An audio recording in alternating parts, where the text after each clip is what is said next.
తెలుగుదేశం అధినేత చంద్రబాబు మీడియా సమావేశాన్ని ప్రత్యక్ష ప్రసారం ద్వారా చూద్దాం. ఏంటి బాగున్నారంతా? మీకు ఫ్రీడమ్ వచ్చింది, ముందు స్వాతంత్రం మీకు వచ్చింది, మాట్లాడు మీ తర్వాత ప్రజలకి. Okay, good.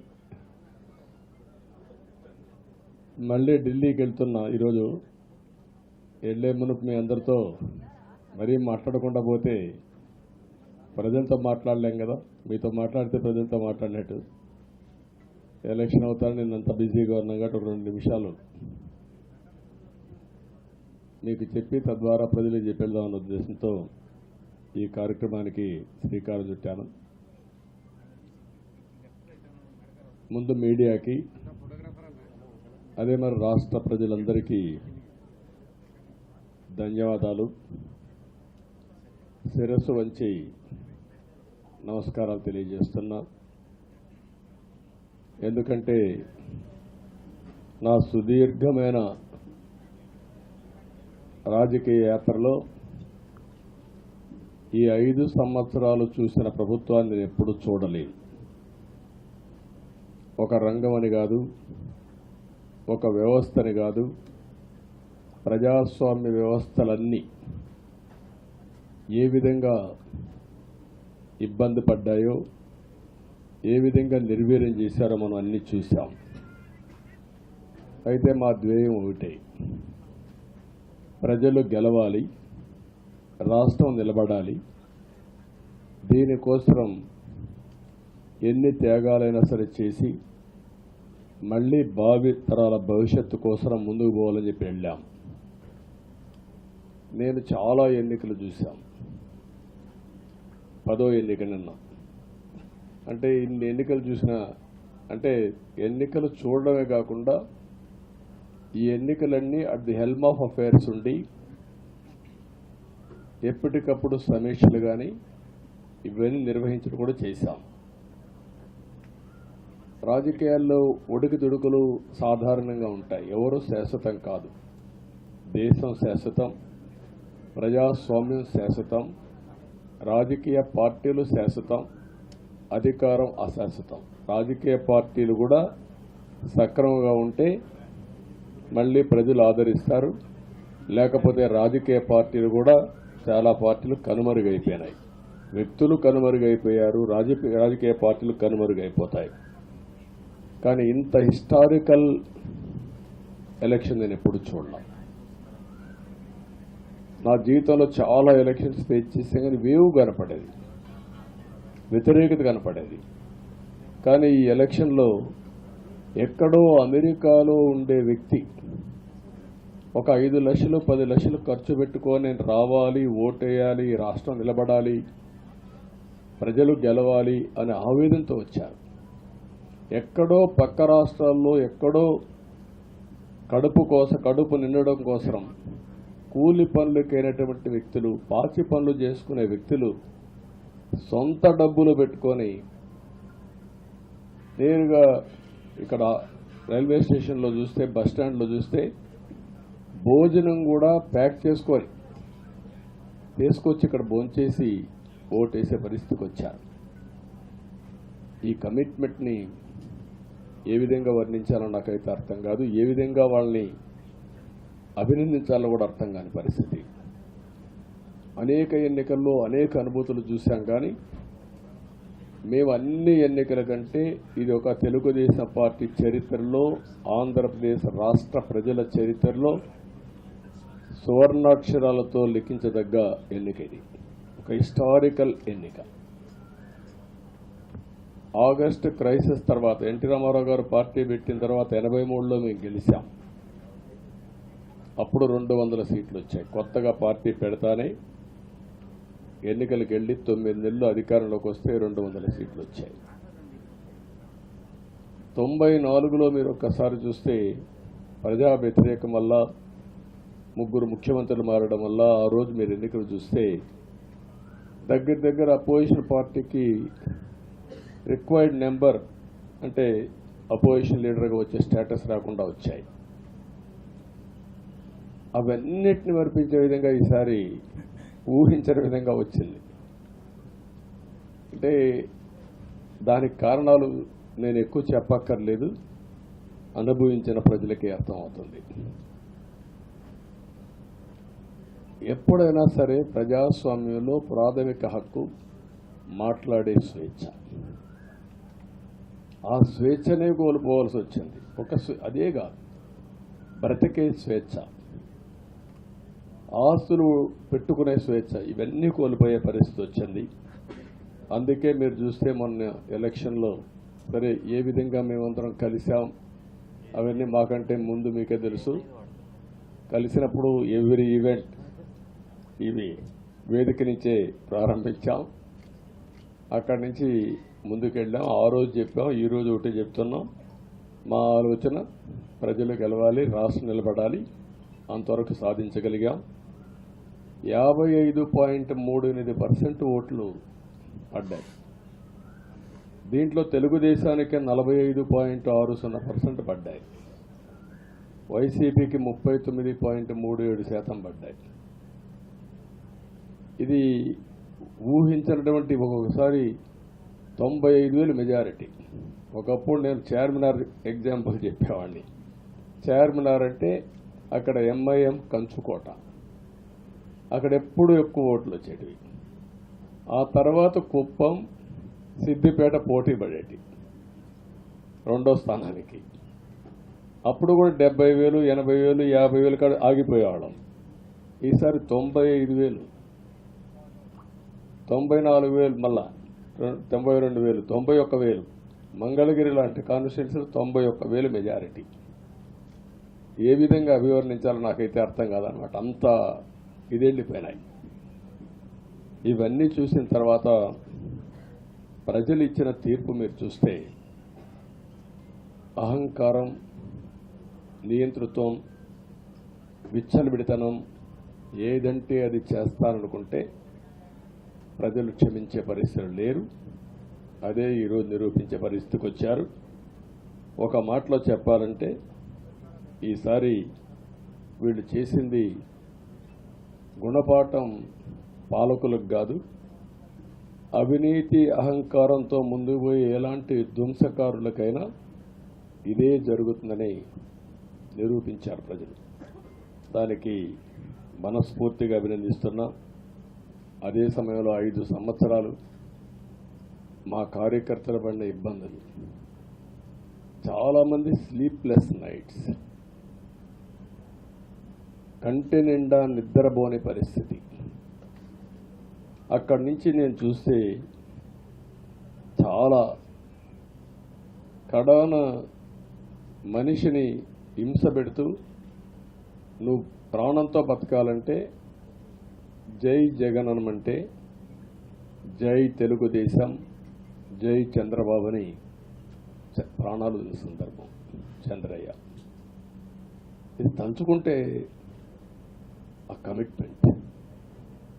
ఆ కమిట్మెంటే, ఆ త్యాగాల ఫలితమే ఈరోజు ప్రజాస్వామ్యాన్ని కాపాడుకోగలిగాం. ఒక్క మా కార్యకర్తలకే కాదు, మీడియా 5 ఏళ్లు మీరు పడిన ఇబ్బందులు, మీరు కోర్టుల చుట్టూరు తిరిగిన ఇది, మిమ్మల్ని సిబిసిఐడి ఆఫీసులో పెట్టి వేధించిన విధానం, అవి తలుచుకుంటే ప్రజాస్వామ్యమే సిగ్గుతో తలంచుకోవాలి. అలాంటి సంఘటనలు జరిగాయి.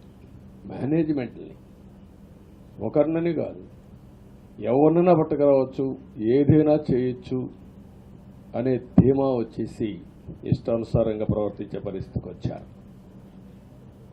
అదే సమయంలో ప్రజల మీద, మా పార్టీ మీద సరే, ఈవెన్ జనసేన, పవన్ కళ్యాణ్, ఆయనకు కూడా స్వేచ్ఛ లేదు. ఎక్కడైనా సరే విశాఖపట్నానికి వెళితే ఉన్న పళంగా విశాఖపట్నం నుంచి వెకేట్ చేయాలని తిరిగి, అంటే నగర బహిష్కరణ. ఒక నాయకుడిని నగర బహిష్కరణ చేస్తే కారణం చెప్పకుండా ఇంకా వేరే వాళ్ళ కథ ఏముంటుందో మనం ఆలోచించుకోవాల్సిన అవసరం ఉంది. కేసులు పెడితే ఎందుకు పెట్టావు కేసు అని అడిగితే దానికి సమాధానం చెప్పకుండా ముందు నిన్ను అరెస్ట్ చేస్తున్నాం, తర్వాత కేసు డీటెయిల్స్ ఇస్తూ ఉంటారు. ఇలాంటి చాలా జరిగాయి. ఇవన్నిటికీ పరిష్కారం కోసం ఈరోజు మనం చూసిన తర్వాత ఇది మాకేదో అధికారం అని మేము అనుకోవడం లేదు, ఒక బాధ్యత. మేము పాలకులమే కాదు సేవకులు అని చెప్పే నినాదానికి శ్రీకారం చుట్టారు. ఇవన్నీ గుర్తుపెట్టుకొని పనిచేస్తాం. నేను చాలా స్పష్టంగా సూపర్ 6 ఇచ్చాం. అదే మాదిరిగా ప్రజాగణం ఎన్నికల మేనిఫెస్టో ఇచ్చాం. ఇవన్నీ కూడా ప్రజల్లోకి బాగా వెళ్ళాయి. ఒక హోప్ క్రియేట్ అయింది. ఇవన్నిటి ఫలితాలే నిన్న వచ్చాయి. అదే మాదిరిగా మేము ఇక్కడ మీరు చూస్తే ఒక పక్క తెలుగుదేశం పార్టీ మొట్టమొదటిసారిగా పవన్ కళ్యాణ్ గారు ప్రభుత్వ వ్యతిరేక ఓటు చేరడానికి వీలు లేదు, ఈ రాష్ట్రంలో మళ్ళా ప్రజాస్వామ్యాన్ని కానీ ఈ రాష్ట్రాన్ని కాపాడుకోవాల్సిన బాధ్యత ఉందని చెప్పి ముందుకొచ్చి ఈ యొక్క కూటమికి బీజం వేశారు. వారిని మనస్ఫూర్తిగా అభినందిస్తున్నాం. ఆ తర్వాత బీజేపీ కూడా ఈ కూటమిలో భాగస్వాములయ్యి ముగ్గురం కూడా మీరు ఒక్కసారి ఆలోచిస్తే ఒకరు ఎక్కువ ఒకరు తక్కువ కాకుండా ముగ్గురం కలిసి పనిచేశాం. భేషజాలు ఎక్కడా లేకుండా మేము ఏదైతే చెప్పామో ప్రజలు గెలవాలి, రాష్ట్రం నిలబడాలి, దీనికోసం పై స్థాయి నుంచి ఢిల్లీ నుంచి వచ్చినటువంటి బీజేపీ నాయకులు కానీ ప్రధానమంత్రి అమిత్ షా గారు కానీ ఇక్కడుండే పవన్ కళ్యాణ్ కానీ తెలుగుదేశం పార్టీ కేంద్ర నాయకత్వం నుంచి కింది వరకు అందరం కూడా ఒక ట్రూ స్పిరిట్తో పనిచేశాం. 175 అసెంబ్లీలు, 25 అసెంబ్లీలు అన్ని పార్టీలకు సంబంధించిన సీట్లుగా ఎన్డీఏలో భాగస్వాములుగా ఒక బాధ్యతతో ముందుకు పోయాం. అందుకే ఈ అనూహ్యమైనటువంటి విజయాన్ని సాధించగలిగాం. ఇక్కడి నుంచి బాధ్యత ఉంటుంది. ఆ బాధ్యతని ఏ విధంగా చేయాలనో అవన్నిటి కూడా ప్రణాళికలు తయారు చేసుకుంటాం.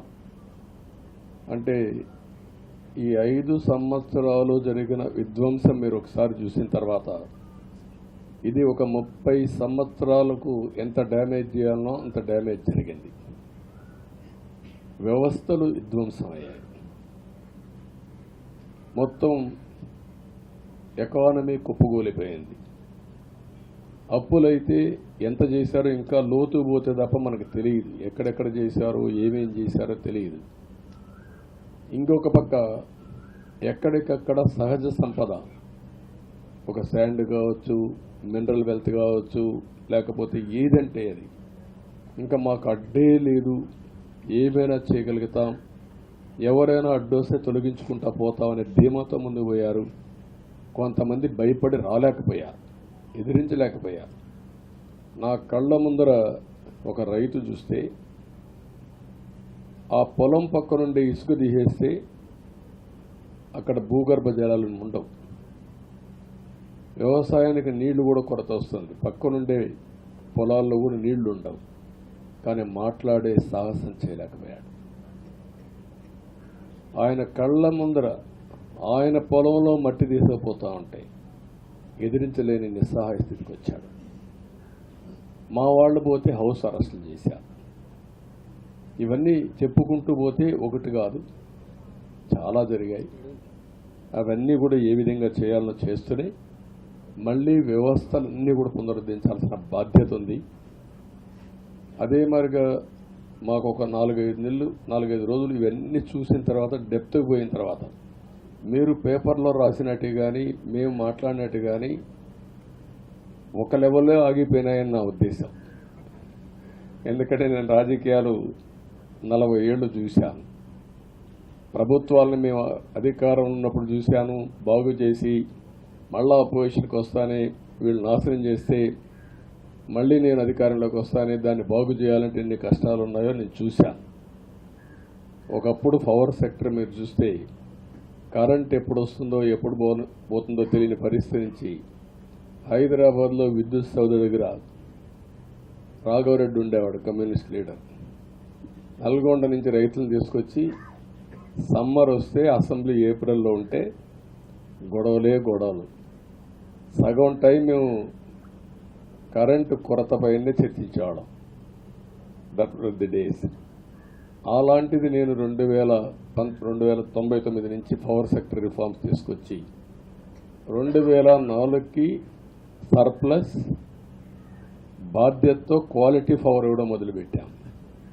2014కు మళ్ళీ 22 మిలియన్ యూనిట్లు ఆంధ్రప్రదేశ్లో కొరత కరెంటు. వ్యవస్థలన్నీ నిర్వీర్యం అయిపోయినాయి. తర్వాత మళ్ళీ సెట్ చేసి 2 నెలలు 3 నెలలు కరెంటు కొరత లేకుండా చేసి వ్యవస్థలన్నీ పటిష్టంగా చేసి సోలార్ విండ్ తీసుకొచ్చి కాస్ట్ తగ్గిస్తే ఇప్పుడు మీరు చూశారు ఎంత పవర్ ఛార్జెస్ పెంచారు. 9 సార్లు పెంచారు. ఎందుకు పెంచారో నోబడీ నోస్. దానికి రీజనే లేదు. ఇప్పుడు ఎక్కడుందో దాన్ని ఎత్తుక్కుంటే ఎంత లోతు పోయిందో కూడా తెలియదు. దాన్ని ఏ విధంగా రిపేర్ చేయాలి, ఎంత డబ్బులు తెచ్చారు, ఏ పేరుతో తెచ్చారు, అవన్నీ ఒక వ్యవస్థను కాదు, సంబంధం లేని వ్యవస్థతో డబ్బులు తీసుకొచ్చి సంబంధం లేని డిపార్ట్మెంట్కి ఇచ్చారు. ఇలాంటి చాలా ఉన్నాయి. అవన్నీ ఇన్ కోర్స్ ఆఫ్ టైం మీకు కూడా చెప్తాం. అల్టిమేట్గా ఇదేదో మేము అధికారం అంటే జుబిలియంట్గా బ్రహ్మాండంగా ఉందనుకోవడానికి కాదు. ఒక బాధ్యతతో మా మీద ఎంత నమ్మకం పెట్టుకున్నారో ఈ ప్రజల్ని మళ్ళీ ఒక దారి చూపించే మార్గం మేము చూపిస్తాం. ఇంకొక పక్కన మీరు ఒకసారి ఆలోచిస్తే ఇదే అసెంబ్లీలో నాకు మా కుటుంబానికి మా మిస్సెస్కి జరిగినటువంటి అవమానానికి నా జీవితంలో ఎప్పుడూ బాధపడలా. నా మీద బాంబులతో దాడి చేసినప్పుడు కూడా వీరోచితంగా ఎదుర్కొన్నా. 2003 సెప్టెంబర్ అక్టోబర్ నాకు ఇప్పటికి కూడా జ్ఞాపకం. ఆ రోజు నా మీద బాంబులు చేసినప్పుడు చాలా ఒక పానిక్ రియాక్షన్లో కూడా నేను భయపడలేదు. అలాంటి వ్యక్తిని మీరు చూస్తే అది ఆ సంఘటన చూసిన తర్వాత ఇలాంటి కౌరవ సభలో ఉండడం కరెక్ట్ కాదని అసెంబ్లీలో చెప్పి దానికి కూడా మైక్ ఇవ్వకపోతే చెప్పేసి బయట వచ్చి ప్రెస్ కాన్ఫరెన్స్ చెప్పి అనౌన్స్ చేశాను. మళ్ళీ క్షేత్రస్థాయిలో గెలిచి అసెంబ్లీని గౌరవ సభ చేసి అసెంబ్లీకి ఎంటర్ అవుతానని చెప్పాను. నేను ఏదైతే ఆ రోజు ఒక ప్రతిజ్ఞ చేశానో దాన్ని నిజం చేయడానికి ప్రజలు సహకరించారు. మామూలుగా సహకారం కాదది. నేను ఇన్ని సంవత్సరాలు చాలాసార్లు చాలా ఎలక్షన్లో గెలిచాం, కొన్ని ఎలక్షన్లో ఓడిపోయాం.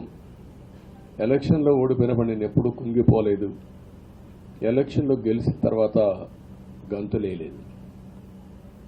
నిబ్బరంగా ఓడిపోయినప్పుడు ఒక బాధ్యత ప్రతిపక్షంలో ఉండి పనిచేయాలి, గెలిపించినప్పుడు ఒక బాధ్యత ప్రజలకు మెరుగైన సేవలు అందించి వాళ్ళని ముందుకు తీసుకుపోవాలని ప్రయత్నం చేశాం. ఎప్పుడూ ప్రజాపక్షానే ఉన్నాం. అలాంటిది జరిగిన తర్వాత ఈరోజు మళ్ళీ ఇదే అసెంబ్లీకి నేను ఏదైతే చెప్పానో అది చేసి వెళ్ళడం అనేది ఒక తృప్తి, ఒక గౌరవం. ఆ గౌరవాన్ని నిలబెట్టిన ప్రజలను కూడా మనస్ఫూర్తిగా అభినందిస్తూ మీ రుణం తీర్చుకుంటాం. ఏ విధంగా పనిచేయాలో పనిచేస్తాం. మీ ఎక్స్పెక్టేషన్స్ ప్రకారం పనిచేసి అయితే ఎప్పటికప్పుడు మీరందరూ కూడా మేము ఓటేసాం, మా పని అయిపోయింది, ఇంకా మీరు చూసుకోండి కాకుండా ఎప్పటికప్పుడు మమ్మల్ని నడిపించే బాధ్యత, మాకు సహకరించే బాధ్యత, మళ్ళీ రాష్ట్రంలో ఉండే ప్రజలందరం బాగుపడాలంటే ఏం చేయాలో మేము చేసినప్పుడు ఎప్పటికప్పుడు ఫీడ్బ్యాక్ ఇచ్చి నడిపించే బాధ్యత తీసుకోవాల్సిందిగా వారిని కోరుతున్నా. పవన్ కళ్యాణ్ గారిని మనస్ఫూర్తిగా అభినందిస్తున్నా. అదే మరి బీజేపీ అగ్రనాయకత్వాన్ని నరేంద్ర మోడీ గారిని, అమిత్ షా గారిని, ఇక్కడికి వచ్చిన అబ్జర్వర్స్ని, ఇక్కడుండే పార్టీ అధ్యక్షురాలైనటువంటి పురంధేశ్వరి గారిని మనస్ఫూర్తిగా అభినందిస్తున్నా. వీళ్ళందరూ కూడా ఏదైతే ఒక స్ఫూర్తిని తీసుకున్నామో ఆ స్ఫూర్తితో టోటల్గా ప్రతి ఒక్క కార్యకర్త సిన్సియర్గా పనిచేయడానికి ఏ అభ్యర్థి ఉన్నా తమ అభ్యర్థిగా పాటించి బ్రహ్మాండంగా పనిచేశారు. వాళ్ళందరినీ అభినందిస్తున్నాం. ఈరోజు మా విజయం మూడు పార్టీల కార్యకర్తల సమిష్టి కృషి. వారందరినీ అభినందిస్తూ ఈరోజు ఢిల్లీకి పోయి వచ్చిన తర్వాత ఒకసారి మళ్ళీ ఇవన్నీ ఎప్పటికప్పుడు సమీక్ష చేసుకుంటూ ముందుకు పోతామని చెప్పి తెలియజేసుకుంటూ మరొక్కసారి మీ అందరికీ అభినందనలు, ధన్యవాదాలు. Thank you. Sir, you said that you are going to visit Delhi. Sir, what is the purpose of your visit?